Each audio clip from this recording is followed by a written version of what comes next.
কিষাণুকে ফিরিয়ে দিয়ে কান্নায় ভেঙে পড়ল মিঠি। হ্যাঁ বন্ধুরা, এমনটাই দেখা যাবে। তাই সম্পূর্ণ জানতে ভিডিওটিতে লাইক দিয়ে চ্যানেলটি সাবস্ক্রাইব করে দেখতে থাকুন। গল্পের শুরুতে দেখা যাবে কিষাণু মিঠিকে বলে, আচ্ছা মিঠি, কোনোভাবে কি আর আমরা দুজন একসঙ্গে হতে পারি না, একসঙ্গে আবার থাকতে পারি না? তখন মিঠি বলে, না, তোমার এখন মনে হচ্ছে যে তুমি এখন আমার সঙ্গে থাকতে চাও, কিন্তু 1 মাস পরে যদি আবার কোনো রকম কোনো ঘটনা ঘটে, তখন আবার তুমি আমাকে অবিশ্বাস করবে। তখনই মিঠিল বলে, হ্যাঁ কিষাণু, তোমার এখন মনে হচ্ছে যে মিঠিকে মিঠিকে তুমি ফিরিয়ে নিয়ে যাবে, কিন্তু তুমি যে আবার কখনো এরকম ঘটনা ঘটলে ওকে অবিশ্বাস করবে না, তার গ্যারান্টি কি তুমি দিতে পারবে? বলো, তুমি তার কোনো রকম কোনো দায়ভার নিতে পারবে? তুমি যে এখন ভুল করেছো, তুমি যে আর কোনোদিন ওকে ভুল বুঝবে না, সেটা বলতে পারবে? তখন কিষাণু বলে, না, সেটাও আমি গ্যারান্টি দিতে পারবো না, কারণ এখন আমি যা করেছি সেটার ভুল আমি বুঝতে পেরেছি, কিন্তু পরবর্তীতে হয়তোবা এমন কিছু শুনলে আবারও আমি রিয়েক্ট করব, এরকম করতেও পারি। কিন্তু কিন্তু মিঠিকে আমি অনেক ভালোবাসি, মিঠির সঙ্গে আমি সারাটা জীবন কাটাতে চেয়েছি, তাই মিঠিকে আমি ফিরিয়ে নিয়ে যেতে চাই। প্লিজ মিঠি, তুমি আমাকে একটা সময় সুযোগ দাও। তখন বাবিল বলে, শোনো, আমার বোন না কোনো খেলনা নয়, তুমি ওকে বিয়ে করে বাড়ি নিয়ে গিয়ে আবার ফেরত পাঠিয়ে দিয়েছো, সেটা সেটা ওর জন্য কতটা অপমানে তুমি বুঝতে পারছো? তখন বুবলাই বলে, শোনো কিষাণু, আমার বোনকে কিন্তু তুমি বিয়ে করতে চেয়েছিলে, আমার বোন কিন্তু তোমাকে বিয়ে করতে বলেনি, একবারও বলেনি ও। তখন কিষাণু বলে, হ্যাঁ, আমি স্বীকার করছি, আমি মিঠিকে প্রপোজ করেছিলাম, আমি আমি বিয়ের জন্য ডেসপারেট হয়ে গেছিলাম, মিঠিকে বিয়ে করতে চেয়েছিলাম, আবার আমি আমি মিঠিকে ভুল বুঝে বাড়িতে পাঠিয়ে দিয়েছি, সবটা আমি করেছি, আমার অন্যায়, আমি করেছি বললাম তো। তখনই বুবলাই বলে, এখানে আমার বোনকে তুমি নিজেই বিয়ে করেছো, আবার নিজেই বাড়িতে ফেরত পাঠিয়ে দিয়েছো, এটা আমার বোনের জন্য কতটা অসম্মানে তুমি বুঝতে পারছো? এখনো যে ডিসিশন নেবে সেটাই হবে। তখন বর্ষা বলে, আমি জানি তোমাদের কথার মধ্যে আমার কথা বলা উচিত নয়, তারপরেও আমি একটা কথা বলতে চাই। আচ্ছা, মিঠি যখন যেতে চাইছে না কিষাণু, তাহলে ওকে জোর করে নিয়ে যাওয়া তো কোনো দরকার নেই, তাই না? তাই আমার মনে হয় মিঠির সিদ্ধান্তটা তোমার মেনে নেওয়া দরকার।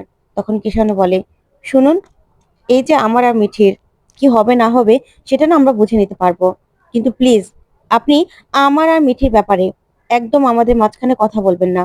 আমি জানি আজকে এই যে আমার আর মিঠির সংসারটা ভেঙে যাচ্ছে, যে পরিস্থিতি হয়েছে, এই সব কিছুর জন্য আপনি নিজে দায়ী, আপনি এই সব কিছু নিজের হাতে করেছেন। তখনই বর্ষা বুবলাইয়ের দিকে তাকিয়ে থাকে, তারপরে বুবলাই বর্ষাকে চুপ করতে বলে। তখন কিষাণু বলে, আমি জানি আপনি এই সব কিছু আপনি করেছেন, আমাদের মধ্যে এই ভুল বোঝাবুঝিটা আপনার জন্যই সৃষ্টি হয়েছে, তাই আপনি চেয়েছিলেন তো সংসারটা ভেঙে দিতে। তাই প্লিজ এই আমার আর মিঠির ব্যাপারে আপনি আর একটা কথা বলবেন না। আমি চাইছি না যে তৃতীয় ব্যক্তি হয়ে আপনি আমাদের মাঝখানে কথা বলুন, আপনি আমাদের মাঝখানে আর কোনোভাবে ঢুকে পড়ুন, সেটা আমি চাই না। আর আমার হাতে হয়তোবা কোনো প্রমাণ নেই, আমি জানি আমি কোনো কিছু প্রমাণ করে দিতে পারবো না যে আপনি এই কাজটা করেছেন, তবে আমি একদম নিশ্চিত যে আপনি আপনি আমার আর মিঠির মধ্যে ভুল বোঝাবুঝিটা সৃষ্টি করার জন্যই এই রিপোর্টটা আমাদের বাড়িতে পাঠিয়ে দিয়েছিলেন। তাই আপনি না আমাদের মাঝখানে একদম কথা বলবেন না, সেটা আমি চাই না, চাই না আমি। তখন এই কথা শুনে অবাক হয় সবাই। তখন ঠাম্মি বলে, ঠিকই বলেছ, আমরাও এটাই মনে করি যে বর্ষাই এই কাজটা করেছে, কিন্তু আমাদের কাছে কোনো প্রমাণ নেই, সেই জন্য সেই জন্য আমরা ওকে কিচ্ছু বলতে পারছি না। তখন বুবলাই বলে, আচ্ছা কিষাণু, আমি বুঝলাম যে বর্ষাই এই শয়তানিটা করেছে তোমার আর মিঠি সংসার ভাঙার জন্য, কিন্তু তুমি কি করেছো? বর্ষার এই শয়তানিটার মধ্যে তুমি সাপোর্ট করেছো, তুমিও তো ওরকম ভাবে রিয়েক্ট করেছো। তাহলে তুমি যদি রিয়েক্ট না করতে, তাহলে তো আর বর্ষার এই চক্রান্তটা কাজে লাগতো না। তখন কিষাণু বলে, হ্যাঁ বুবলাইদা, এটা আপনি একদম ঠিক কথা বলেছেন। আমি আমিও না এই ফাঁদে পা দিয়ে ফেলেছিলাম, যার কারণে আমি মিঠিকে ভুল বুঝেছি, কিন্তু বিশ্বাস করুন, মিঠিকে আমি সত্যি খুব ভালোবাসি, মিঠিকে আমি ভালোবেসে বিয়েটা করেছিলাম। তখন তখন বুবলাই বুবলাই আর কিছুই বলে না। তারপরে কিষাণু বলে, মিঠি, প্লিজ, আমি তোমার কাছে ক্ষমা চাইছি, তুমি আমাকে একটা সুযোগ দাও স্যার, আপনি কিছু বলুন না। তখনই নতুন বলে, আমি কি বলবো কিষাণু, আমার তো আর কিছু বলার নেই। দেখো, মিঠি আর তুমি যে সিদ্ধান্ত নেবে সেটার মধ্যে আমরা সহমত হব। তোমরা যদি একসঙ্গে থাকতে চাও, সেটা তো আমরা কিছু বলবো না, তোমরা যদি একসঙ্গে না থাকতে চাও, তাতেও আমি কিছু বলবো না। তখন কিষাণু কমলিনীকে বলে, আন্টি, আপনি কিছু বলুন না, আপনি প্লিজ ওকে বোঝান। তখন কমলিনী বলে, কিষাণু, তুমি যে আমার মেয়েকে অপমান করেছো, আমার সঙ্গে পরামর্শ করে তারপরে আমার মেয়েকে অপমান করেছো, করনি তো? তাহলে এখন আমি কি বলবো বলো তো? এখন তো আমার কিছু বলার নেই মিঠির কথার উপর। তখন কিষাণু বলে, আমি বুঝতে পারছি আপনারা কি চান। সবাই সবাই চাইছেন তো যে মিঠি আমার কাছে না যাক, সেটাই চাইছেন আপনারা। তখন নতুন বলে, আমাদের চাওয়ায় না চাওয়ায় কিছুই তো হবে না, এখন মিঠি যেটা চাইবে সেটাই হবে। তখন তখন কিষাণু কিষাণু তাকিয়ে থাকে। তখন মিঠি বলে, শোনো কিষাণু, আমি চাই না যে আমরা দুজন আর এক হই। তোমার আর আমার এক না হয় ভালো। কারণ আজকে যেটা ঘটেছে, এটা যে পরবর্তীতে আর ঘটবে না সেটা তো নয়। আর তোমার জায়গায় অন্য কোনো ছেলে হলে হয়তোবা আরো বেশি করে রিয়াক্ট করতো, তুমি হয়তোবা কম করেছো। কিন্তু এই জন্য এই জন্য না আমি আর নিজেকে নিজেকে ছোট করতে পারছি না। আমি প্লিজ আর ফিরে যাব না ওই বাড়িতে। আমি না এই সম্পর্কটার মধ্যে আর নিজেকে জড়াতে চাইছি না। তোমাকে আমি মুক্তি দিতে চাইছি। তুমিও আমার সঙ্গে আর নিজেকে জড়িও না। আমি চাই তুমি তোমার মতো করে ভালো থাকো, আর আমাকে আমার মতো করে থাকতে দাও। আমি যদি ওই বাড়িতে এখন ফিরে যাই, তাহলে আমার কনফিডেন্স লেভেলটা ভেঙে যাবে। আর সেই জন্য আমি নিজেকে নিজে কোনোদিনও ক্ষমা করতে পারবো না। না আমি ভালো থাকবো, না তোমাকে আমি ভালো রাখতে পারবো। আমার সঙ্গে যেটা ঘটেছিল সেটা জানলে তোমার জায়গায় অন্য কোনো ছেলে হলে আমাকে বিয়ে করতো না। তুমি, হ্যাঁ, তুমি সেই সাহসটা দেখিয়েছো। আমাকে বিয়ে করতে রাজি হয়েছো। আমাকে বিয়ে করেছো। তারপরেই এসব জানার পরেই আমাকে আবার বাড়িতেও পাঠিয়ে দিয়েছো। তাই এই কাটাছেঁড়ার মধ্যে না আমি আর থাকতে চাইছি না, বিশ্বাস করো। আমি চাই না যে আমার আমার কোনোভাবে আর কোনো রকম আত্মসম্মান হীন হোক। তাই আমি চাই তুমি তোমার মতো করে ভালো থাকো। তখন কিষাণু বলে, বেশ, তুমি যাবে না তো? ঠিক আছে, তাহলে আমিও তোমাকে আর জোর করব না। তখন কিষাণুর বাবা বলে, দেখো মিঠিমা, তুমি চলো, তোমাদের তো বিয়েটা হয়ে গেছে। তোমার উপর তো ও জোর করতে পারে, কারণ ও তোমার স্বামী। তোমাদের বিয়েটা এখনো আছে। তখন মিঠি বলে, হ্যাঁ বিয়েটা আছে, কিন্তু বিয়েটা থাকবে না। আমাদের খুব তাড়াতাড়ি ডিভোর্স হয়ে যাবে। তখন কিষাণুর বাবা বলে, প্লিজ মা, এরকম করো না, চলো। তখন মিঠি বলে, না, আমি আমার সিদ্ধান্ত নিতে জানি। আমি আমার মতো করে আমার জীবনটা সাজিয়ে নেব। তাই তাই হ্যাঁ, যে বিয়েটা হয়েছে তার থেকে আপনার ছেলেকে আমি মুক্তি দিয়ে দেব। তখন কৃষ্ণকলি বলে, দেখো মিঠি, আমার ভাই যে কষ্টটা পাচ্ছে সেই কষ্ট থেকে যদি ও নিজেকে নিজে কোনো ক্ষতি করে ফেলে, তখন তুমি নিজেকে ক্ষমা করতে পারবে তো? বলো, ক্ষমা করতে পারবে তো? তখন মিঠি বলে, এই যে আজকে যে কাটাছেঁড়াটা আমার মধ্যে হচ্ছে, যে কষ্টটা আমি পাচ্ছি, সেই কষ্টটা আপনারা কেউ বুঝতে পেরেছেন? বুঝতে পারেননি তো? তাহলে সব না ঠিক হয়ে যাবে। এগুলো নিয়ে আর ভাববেন না। আর হ্যাঁ কিষাণু, তুমি চাইলে আমাকে যত তাড়াতাড়ি সম্ভব ডিভোর্স দিয়ে দিতে পারো। তখন কিষাণু বলে, দেখো মিঠি, আমাদের বিয়ে হয়েছে, কালকে ফুলশয্যা, আর আজকে আমি ডিভোর্স নিয়ে কোনো কথা বলতে চাই না। তখন তখন কিষাণুর কথা শুনে মিঠি বলে, কেন? তখন কিষাণু হাসি আর বলে, যে বিয়েটা ঠিকঠাক মতো হলোই না। হ্যাঁ, সেই বিয়েতে তুমি যদি ডিভোর্স চাও, অবশ্যই আমি তোমাকে ডিভোর্স দিয়ে দেব। তুমি যদি অন্য কারোর সঙ্গে আবারও ভালো থাকতে চাও, অন্য কারোর সঙ্গে নিজের জীবনটা গুছাতে চাও, তুমি গুছাতেই পারো। সেই পারমিশন তোমাকে আমি দিয়ে দিলাম।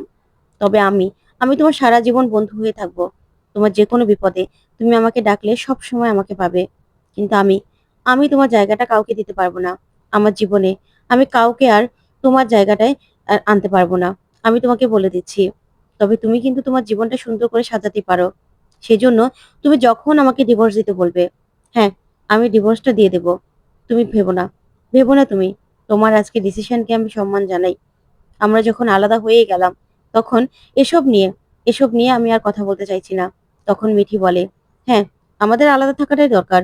আমরা আলাদা থাকতে চাই, আলাদাই থাকবো। তখন কিষাণু বলে, আমি বুঝতে পেরেছি, তুমি তো আমার সঙ্গে যাবে না। ঠিক আছে, আমিও আর তোমাকে আর জোর করব না। তখন তখন কিষাণুর মা আর বাবা তাকিয়ে থাকে। তখন কিষাণু বলে, তুমি ভালো থেকো মিঠি। আমার এই অন্যায়ের জন্য আমার এই শাস্তি পাওয়াটা দরকার। আমি জানি আমি অনেক বড় অন্যায় করেছি, তাই আমি চলে যাচ্ছি। এই বলে কিষাণু সেখান থেকে বেরিয়ে চলে যায়। তখন কিষাণুর বাবা মা সবাই চলে যায়। তখন মিঠি চিৎকার করে কাঁদতে থাকে, আর কাঁদতে কাঁদতে নতুনকে জড়িয়ে ধরে। তখন তো মিঠির কান্না দেখে সবাই সবাই খুব কষ্ট পায়। তখন নতুন বলে, মিঠি মা, তুই কাঁদিস না মা, তুই কাঁদলে যে আমরা সহ্য করতে পারি না। তখন মিঠি বলে, আজকের দিন আমাকে কাঁদতে দাও নতুন কাকু, আজকের দিনে অন্তত আমাকে কাঁদতে দাও। আমি না আর সহ্য করতে পারছি না, আমার ভালো লাগছে না। বিশ্বাস করো, আমি আমি নিজেকে নিজে আর আর সামলে রাখতে পারছি না। তখন নতুনকে ধরে কান্নায় ভেঙে পড়ে মিঠি। তারপর দেখা যাবে রাতে কমলিনী বসে আছে। নতুন ঘরে আসে আর বলে, কমলিনী, এখানে বসে আছো? তখন কমলিনী বলে, কেন? আমি কি আমার ঘরে একটু বসেও থাকতে পারবো না? আশ্চর্য তো। তখন নতুন বলে, সেটা বলিনি। আসলে আজকে তোমার মিঠির ঘরে থাকা দরকার ছিল। মিঠি একা তো, এই সময় তোমার থাকা দরকার ছিল। তখন কমলিনী বলে, না, মিঠি আমার মনে হলো যে ওর একটু একা থাকা দরকার। আর কুর্চি আছে তো? তখন নতুন বলে, কুর্চি তো ওর পিসিমা, আর তুমি তোর মা, তোমার ওখানে থাকা একটু দরকার ছিল। যে ভরসাটা তুমি ওকে দিতে পারবে, সেই ভরসাটা কুর্চিকে দিতে পারবে? সেই জন্যই তোমাকে বলছিলাম যে আজকের দিনে তোমার মিঠির কাছে থাকা দরকার ছিল। আমি এতটাও স্বার্থপর নই যে তোমাকে আমি আটকে রাখবো। তখন কমলিনী বলে, হাত জোর করে বলছি তোমাকে আমি, প্লিজ আর এসব কথাগুলো বলো না। তুমি স্বার্থপর নাকি স্বার্থপর না, এসব কথাগুলোর মধ্যে আমি আর যেতে চাইছি না। তুমি কি কোনোভাবে চাইছো যে ঘর থেকে আমি চলে যাই? তুমি কি এটাই বলতে চাইছো? তখন নতুন বলে, কি বলছো তুমি কমলিনী? আমি তোমাকে এটাই বলতে চাইছি যে তুমি মিঠির মা, তোমার মিঠির পাশে থাকাটা দরকার। মিঠির আজকে কি পরিস্থিতি তুমি বুঝতে পারছো না? মেয়েটার সবে মাত্র বিয়ে হয়েছিল, আর এখনই এখনই এরকম একটা পরিস্থিতি। সে সময় তোমার থাকা দরকার নেই? তখন কমলিনী বলে, হ্যাঁ আমি তোর মা, তবে আমার মনে হলো যে মিঠির একটু একা থাকা দরকার, সেই জন্যই মিঠিকে আমি একা ছেড়ে দিয়েছি। আর শোনো, আমি যখন মা, আমি সবটা সামলে নিতে পারবো। তোমার সেই জন্য চিন্তা করতে হবে না। তুমি না এত ভেবো না। হ্যাঁ, তোমার হয়তোবা এখন আমার সঙ্গে থাকতে ভালো লাগছে না, তার জন্যই তুমি মিঠির কাছে আমাকে পাঠিয়ে দিতে চাইছো। আসলে আমাদের সম্পর্কটা আগের মতো তো আর নেই। কেমন যেন সবকিছু হয়ে গেছে ওলটপালট। তখনই নতুন বলে, আচ্ছা কমলিনী, আমাদের সম্পর্কে তো এরকম ভুল বোঝাবুঝি আগে কখনো হতো না, তাহলে এখন হঠাৎ করে কেন এরকম হচ্ছে? তাহলে কি আমি পাল্টে যাচ্ছি, নাকি তুমি পাল্টে যাচ্ছ? আমি তো কিছু বুঝতে পারছি না। আগে এরকম কোনোদিনও হয়েছে যে আমাদের আমাদের মতবিরোধ হয়েছে? তখন কমলিনী বলে, আসলে সব আমারই দোষ, সেজন্য এরকম হচ্ছে। তখন নতুন বলে, না, আমি তো বলিনি যে সব তোমার দোষ। আমি কি সেটা বলতে চেয়েছি? তবে আমি বলতে চাইছি যে কেন, কেন এরকম হচ্ছে? তখন কমলিনী বলে, জানি না কেন এমন হচ্ছে। হয়তোবা সময় পাল্টে গেছে, সেই জন্য এরকম হচ্ছে। না হলে এরকম তো হওয়ার কথা ছিল না। আস্তে আস্তে সবকিছু পাল্টে যাচ্ছে। ঠিক আছে, চলো শুয়ে পড়ো। তারপরে নতুন আর কমলিনী খাটে গিয়ে বসলে কমলিনী নতুনকে বলে, তোমরা কবে যেন যাচ্ছ? তখন নতুন বলে, আচ্ছা কমলিনী, এখন কি কোথাও যাওয়ার মতো অবস্থা আছে বলো না? তখন কমলিনী বলে, তুমি তো আর ঘুরতে যাচ্ছিলে না, তুমি তো কাজে যাচ্ছিলে। তখন নতুন বলে, আচ্ছা কাজে যাওয়ারও কি এখন কোনো অবস্থা আছে, তুমি বলো? তখন কমলিনী বলে, দেখো প্লিজ, তুমি এই পরিস্থিতির জন্য প্লিজ নিজের কাজটাকে এইভাবে এইভাবে অবহেলা করো না। আমি না চাই না যে আমার মেয়ের জন্য বা আমাদের জন্য তোমার কাজে কোনো ক্ষতি হোক। সেটা আমি কোনোদিন চাইও নি, আর কোনোদিন চাইবো না। তুমি না এরকম করো না। তোমার যে সময় যাওয়ার কথা তুমি চলে যেও। তখন নতুন বলে, আমি তো তোমাকে বললাম যে মিঠি মায়ের জীবনে এত বড় একটা ঘটনা ঘটে গেছে, এরকম একটা অবস্থা, আর আমি কিনা কাজে চলে যাব? এটা হতে পারে না। তখন কমলিনী বলে, আমি তো ওর মা, আমি তো আছি, তাতে কি হয়েছে? তখন নতুন বলে, তুমি যতই বলো না কেন, আমি ওর নতুন কাকু, ও যতই আমাকে কাকু বলে ডাকুক না কেন, আমি তো ওকে আমার নিজের মেয়ের মতোই দেখেছি, তাই না? তখন কমলিনী বলে, ওই তো, ওই তো মেয়ের মতোই বললে, মেয়ে তো আর হতে পারলো না, তাই না?